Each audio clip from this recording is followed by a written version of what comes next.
Halo, apa kabar adik-adik semuanya? Bagaimana dengan sekolahnya? Mudah-mudahan semuanya lancar. Kali ini kakak dari Cakadola Tutorial akan memberikan sebuah pelajaran ya, bagaimana cara menjumlahkan bilangan pecahan. Ini adalah topik yang adik-adik akan pelajari ya selama tutorial berlangsung ya. Jadi di sini kita akan belajar mengenal apa itu bilangan pecahan ya, dan juga bagaimana kita melakukan penjumlahan kepada bilangan pecahan tersebut. Ya, jadi kakak kasih tahu dulu ya. Jadi bilangan pecahan adalah contohnya seperti ini ya.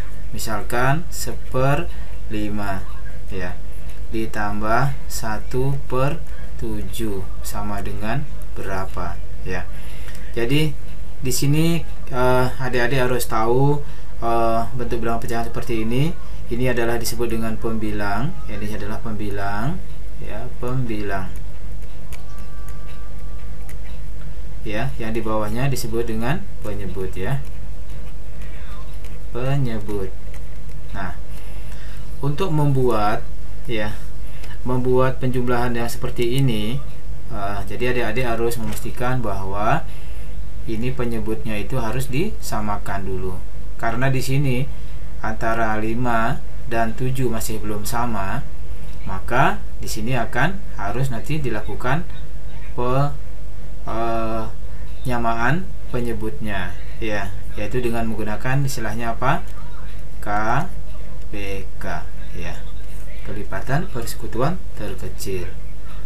Ya, sampai di sini sudah cukup ini ya, cukup jelas ya penjelasannya ya. Jadi ya, misalkan sekarang kita buatkan contohnya. Jadi sudah dari contoh ini tadi, sekarang kita buatkan ya soalnya ya. Sekarang kita membuat di sini misalkan ya soalnya, hitunglah ini sini ya, hitunglah nilai daripada 2/5 ditambah dengan ya, misalkan di sini 3/4 sama dengan berapa ya.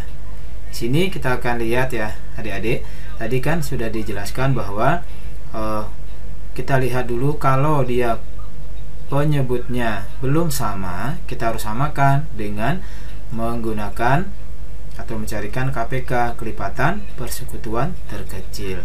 Jadi antara 5 dan 4 kita tahu bahwa kelipatan persekutuan terkecilnya itu adalah berapa ya teman-teman ya.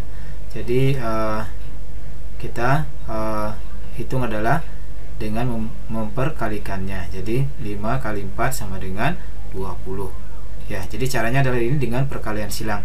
Jadi 2 dikalikan 4 ya, dibagi dengan 5 kali 4 ditambahkan 3 ditambah 3 kali 5 dibagi dengan 5 kali 4 ya. Jadi langsung saja kita buat di sini hasilnya ya, ekuivalennya hasilnya adalah 2 dikali dengan 4 dibagi ya 5 kali 4 ditambah, ini baru yang pertama ya teman-teman ya. Ini adalah penyederhanaan yang pertama. Kemudian ditambahkan dengan 5 kali 3 ya. Jadi di sini kita tadi menghilangkan ini 5 kali 3 dibagi dengan 5 kali 4 ya, kurang lebih seperti itu. Kasih kurung. Hasilnya adalah di bawah ini ya. 4 kali 2 sama dengan 8 dibagi 5 kali 4 adalah 20. Kemudian ditambah 5 kali 3 15 dibagi dengan 20 ya, 5 kali 4. Nah, kemudian di sini kita bisa lihat bahwa ya, ini masih bisa disederhanakan lagi. 8 dengan 20 masih bisa disederhanakan ya. Jadi atau kita langsung saja kita jumlahkan di sini. Ya, kalau misalkan sama-sama dibagi sama-sama dengan ini bisa diselesaikan, tetapi dalam hal ini kita langsung jumlahkan saja hasilnya di sini. 8 ditambah 15 sama dengan 23 ya. 23 per 20 ya. Jadi ini karena pembilangnya lebih besar daripada penyebutnya, artinya ini masih bisa kita sederhanakan lagi. Ini 23 per 20 ini itu sama dengan ya 20 dibagi 20 ditambah dengan ya 3 dibagi 20. Artinya jadi seperti ini, sama dengan di sini ya. Sama dengannya adalah 20 dibagi 20 adalah 1. Kemudian ditambah 3 per 20.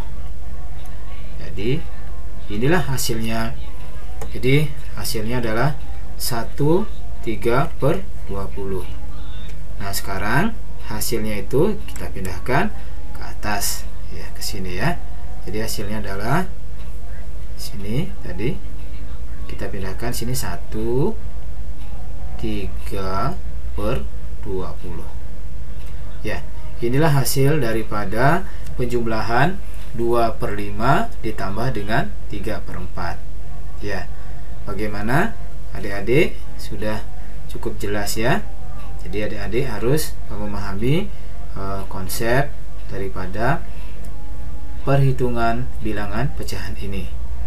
Ya, kalau misalkan masih belum penyebutnya sama, itu wajib untuk disamakan. Untuk perkalian dasar 1-10, adik-adik harus sudah menguasainya di luar kepala, sehingga menghitungnya akan menjadi lebih cepat lagi. Oke adik-adik, kita akan lanjutkan nanti di tutorial yang lainnya terkait dengan cara menjumlahkan bilangan pecahan, kemudian mengurangkan bilangan pecahan, dan juga melakukan perkalian pada bilangan pecahan. Oke adik-adik, demikian dulu tutorial perdana kita, pertemuan kita kali ini. Jangan lupa selalu like dan subscribe channel Cakadola Tutorial ini, sehingga adik-adik tidak ketinggalan dengan materi-materi pelajaran yang akan kita berikan nantinya. Selamat belajar adik-adik, salam sukses, salam pintar.